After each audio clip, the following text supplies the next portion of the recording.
Aren't all religions basically the same? What about those that never heard the gospel? And is Jesus the only way to salvation? These are some of the questions we want to explore in this series on world religions and new religious movements. Thy kingdom come. The Lord is the King, and the King is coming again.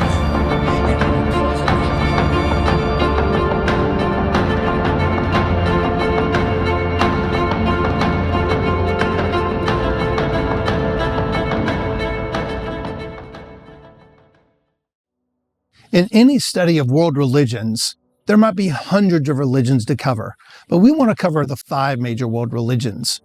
Those are Hinduism, Buddhism, Islam, Judaism, and then there's also Christianity.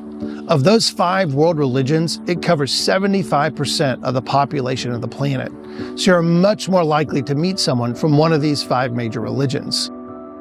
Some of the things I want to cover first are called demographics of world religions.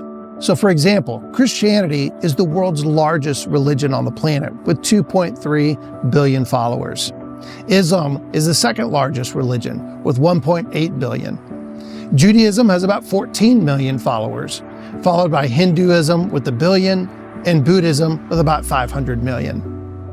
One particular category is nones, not N-U-N-S, but N-O-N-E-S. And there is a misconception in this category. While it does include atheists and agnostic, they're not purely secular. In fact, well over half of that category finds themselves to be spiritual, but they don't particularly adhere to any religious tradition.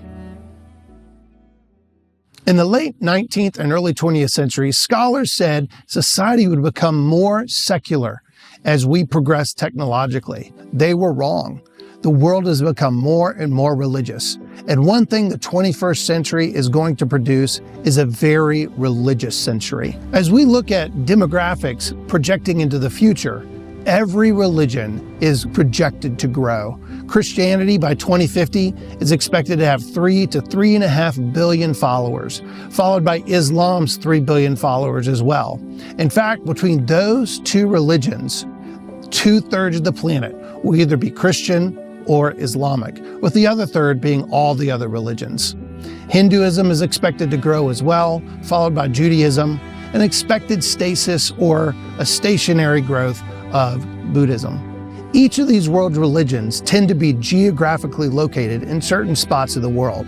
For example, most Hindus live in the country of India and Nepal.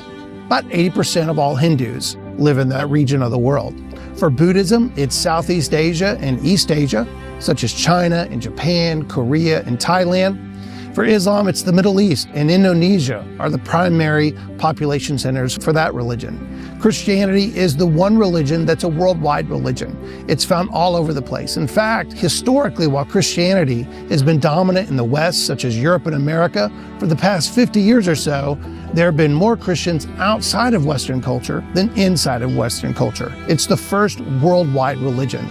And Judaism is split between the United States and Israel, with more Jews actually living in the United States than in the country of Israel. In fact, there are more Jews in New York City than in Jerusalem. So as we're moving forward into the 21st century, we see religions are growing and becoming more and more prolific. And it's important to engage them well and to understand the world religions so we can have meaningful conversations and discussions.